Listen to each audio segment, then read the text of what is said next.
धेरैलाई प्रश्न उठ्छ धर्म के हो र खास गरी धर्मका बृहत परिभाषाहरू छन्।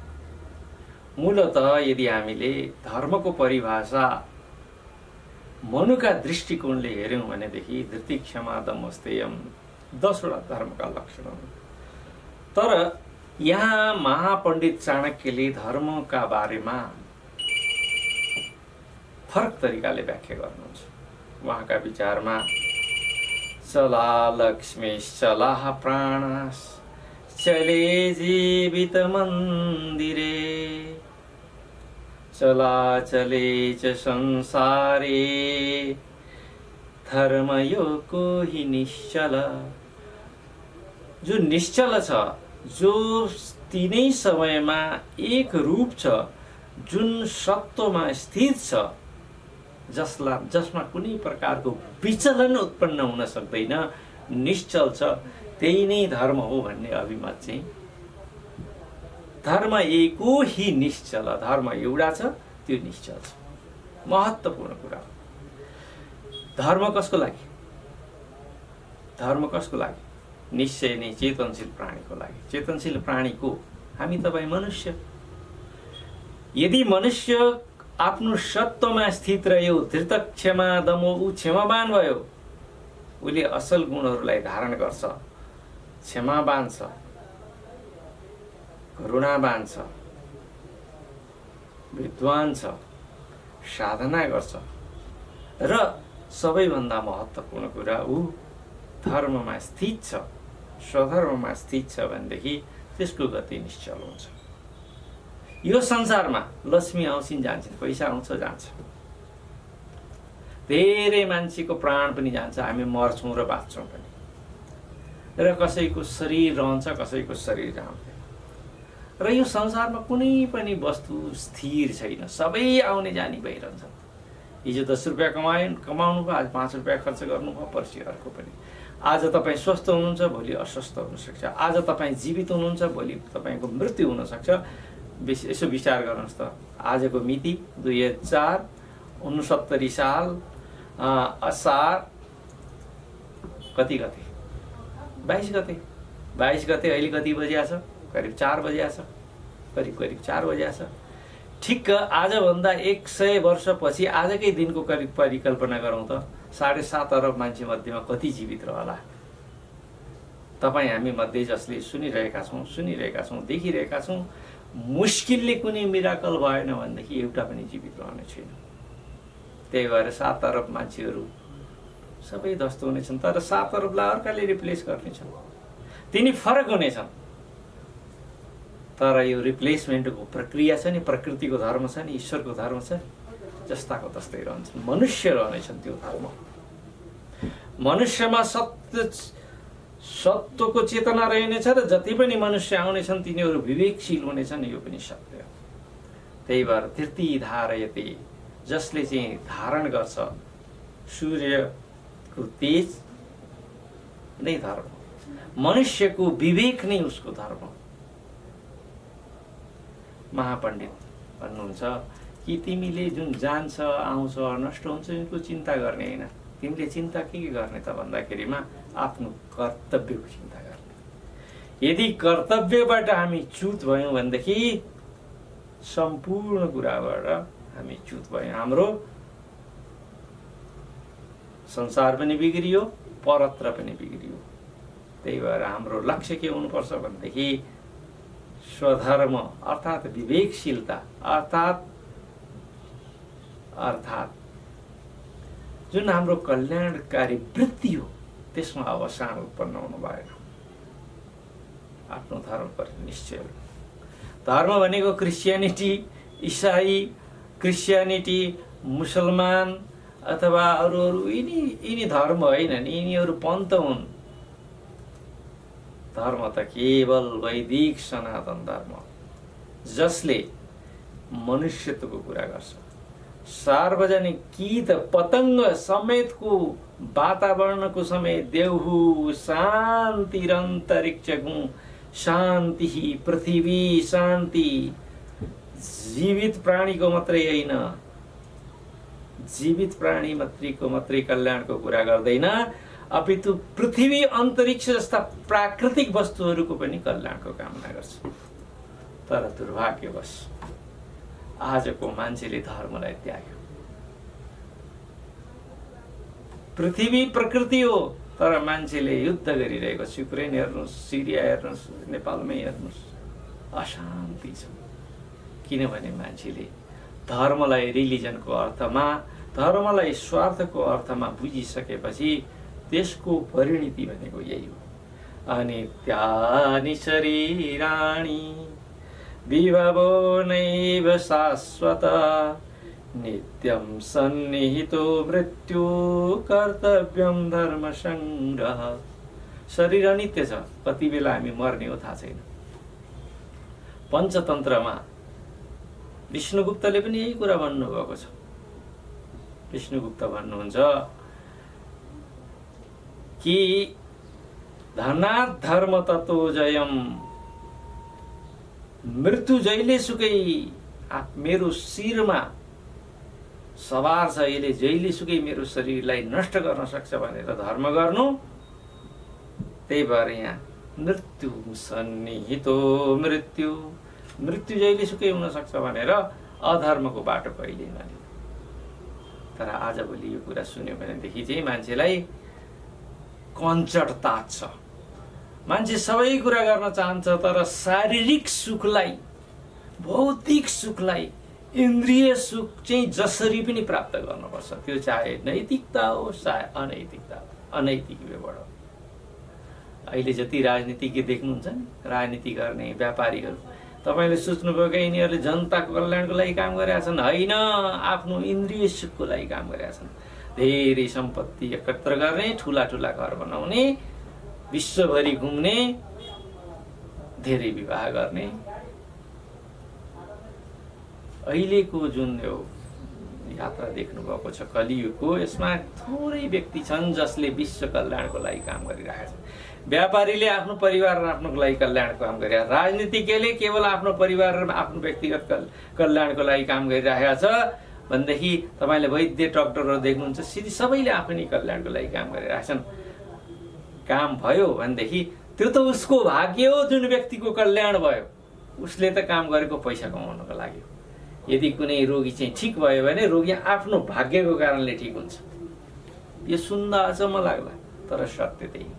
डाक्टरले तपाईलाई सेवा किन दिएको छ भने पैसा कमाउन, आफ्नो कल्याणको लागि।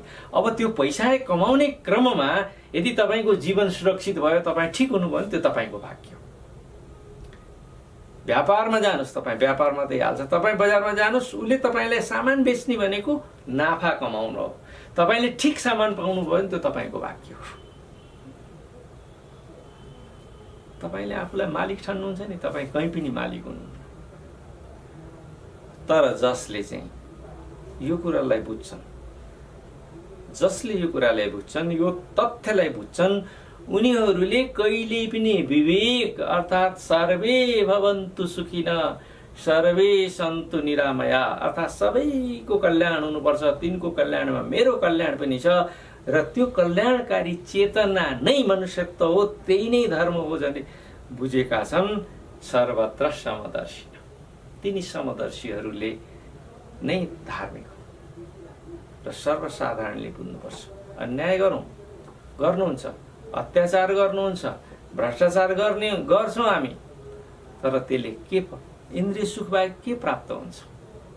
कहिलेकाहीँ त भ्रष्टाचार गरेर टन्न पैसा कमाएछ, ठुलो महल छ, लाखौं लाख पर्ने बिस्तरा छ, तर बिस्तरामा निद लाग्दैन।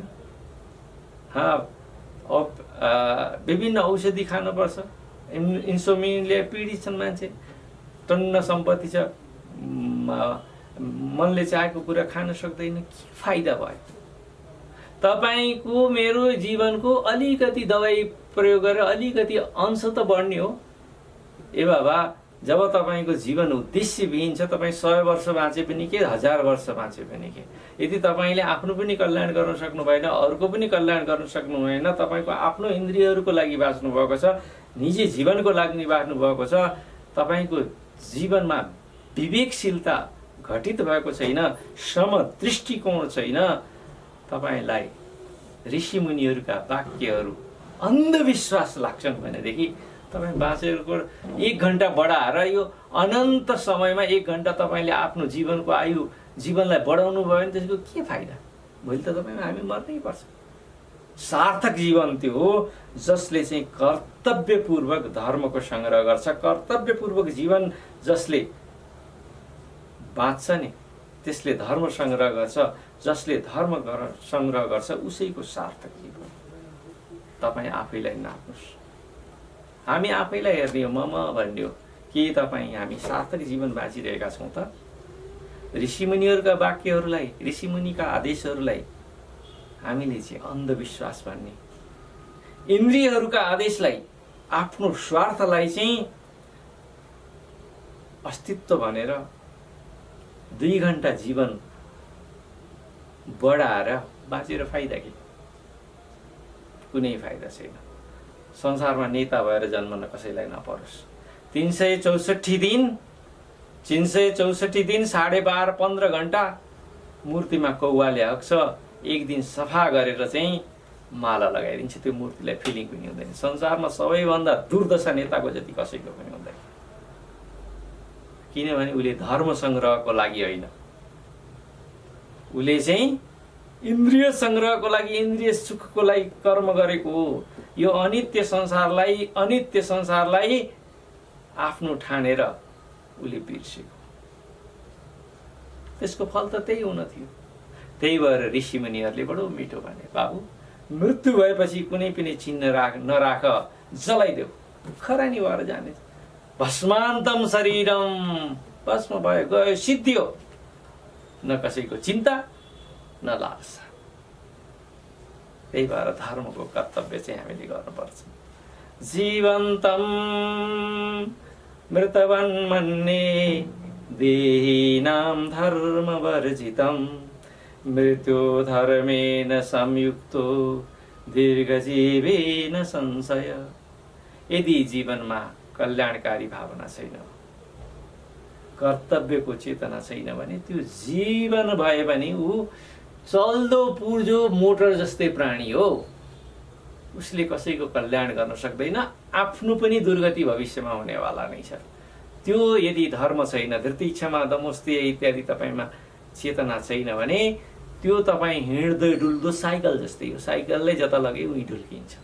र तपाईँको यदि तपाईँमा सर्वे भवन्तु सुखिनः सर्वे सन्तु निरामयाः, संसारको सबै मान्छे सुखी हुनुपर्छ, सबै मान्छे निरोगी हुनुपर्छ, सबैको कल्याण हुनुपर्छ र त्यो कल्याणमा मेरो पनि कल्याण छ, कर्तव्यको चेतनाले पुरी छ भनेदेखि 1 क्षण बाँचे पनि 2 घन्टा बाँचे पनि ऊ चाहिँ धार्मिक जीवन बाँच्यो। त्यही भएर उसको जीवन सफल भएर उसलाई चाहिँ हामीले धार्मिक मान्नुपर्छ र त्यो धर्मले संयुक्त भएको व्यक्तिको जीवन सार्थक हुन्छ। हाम्रा धेरै आदर्श पुरुषहरू हेर्नु, लामो बाँच्नु भएन तर उहाँले जीवनलाई सार्थक बाँचेर जानुभयो। उहाँले भगवान शङ्कराचार्यको जम्मा 32 वर्षको उमेरमा निधन भयो। तर आज भगवान शङ्कराचार्यलाई हामी सम्झन्छौँ किनभने 32 वर्षको जति उमेरमा बाँध्नुभयो उहाँ सम्पूर्ण रूपले धृति क्षमा दमोस्तेयम शौचम इन्द्रिय निग्रह धीरविद्या सत्यम क्रोधम इत्यादि यो लक्षणलाई आफ्नो जीवनमा घटित गरेर बाँच्नुभयो। जुन मान्छे धार्मिक हुन्छ नि त्यो व्यक्ति सच्चा राजनीतिज्ञ हुन्छ। जुन व्यक्ति धार्मिक हुन्छ नि त्यो सच्चा व्यापारी हुन्छ। जुन व्यक्ति धार्मिक हुन्छ नि त्यो सच्चा गुरु हुन्छ। जुन व्यक्ति धार्मिक हुन्छ नि त्यो नै सच्चा ब्राह्मण क्षेत्री वैश्य र शूद्र हुन्छ। किनभने उसँग धर्म हुन्छ, सत्य हुन्छ। जुन सत्य हुँदैन, नक्कली हुन्छ नि, ऊ 50 वटा गाडीमा चढेर लाखौं मान्छेलाई शिष्य बनाएर अगाडि पछाडि लगाओस् न, उसलाई त थाहा छ म नक्कली हुँ, कसलाई राख्ने। आजको आवश्यकता भनेको विवेकशील जीवन। म चाणक्य पण्डितका माध्यमबाट आह्वान गर्न चाहन्छु जसले सुन्नु भएको छ, अब तपाईको नक्कलीपन हैन असलीपन उत्पन्न होस्। यदि तपाईँ राजनीतिज्ञ हुनुहुन्छ भने साँच्चै नै भित्रैदेखि सर्वे भवन्तु सुखिनः, सबै सुखी हुन्, भद्रम पश्येम, सबैको चाहिँ भद्र होस् भन्ने चेतना तपाईँमा स्थापित हुनुपर्छ। जुन दिन तपाईँ यो चेतना स्थापित हुन्छ, फेरि नेपालको विकास गर्छु, नेपालीको विकास गर्छु भनेर भनिरहनु पर्दैन। तपाईँको त्यो सुन्दर भावनाले, तपाईँको त्यो तपस्याले, त्यो साधनाले यो सम्पूर्ण जीवन जति पनि यहाँका वृत्तिहरू छन् ती सबै एकत्र भएर नेपाल स्वतः एवं विश्वगुरु बन्दछ। तर त्यसमा तपाईँको साधना अति आवश्यक छ। साधना विहीन पुरुषले नक्कली पुरुषबाट विश्व रूपान्तरित हुन सक्दैन।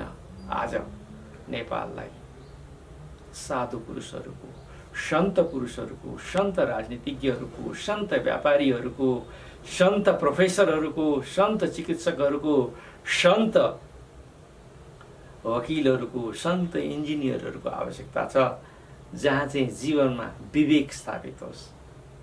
भ्रष्टाचार यो अनित्य जीवनको लागि भ्रष्टाचार गर्नु हुँदैन। भगवानले मलाई यत्रो एजुकेसन दिएछ, सुन्दर नेपालमा जन्म दिएछ भन्ने भावना जब जागृत हुन्छ, प्रत्येक व्यक्तिमा जब यो दियो सल्किन्छ, हामीलाई हाम्रो जीवनबाट दुराचार स्वतमेव समाप्त हुन्छ र सर्वत्र समभाव र सदाचारको उदय हुँदा साथ धर्म स्थापित हुन्छ। नेपाल र नेपालीको कल्याण त्यही हुन्छ। र सबैभन्दा पहिला महाराज चाणक्य पण्डित भन्छन् कि पहिलो जुन जीवनको साधना हो त्यसलाई धर्मलाई बनाउनुहोस्। धर्मलाई साधना बनाउँदा साथ तपाईको द्विज अर्थात् कर्तव्यबोध भएको पुरुषको जन्म हुन्छ। कर्तव्यबोध भएको पुरुषले अकल्याण काम गर्नै सक्दैन। आशा गरौँ हाम्रा राष्ट्रका निर्माता राष्ट्रलाई बनाउँछु भनेर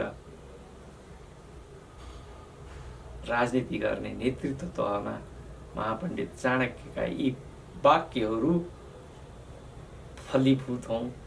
उहाँको जीवनमा घैँटोमा घाम लागोस्, नेपाल र नेपालीले सुख प्राप्त गर्न सकुन्। नमस्ते।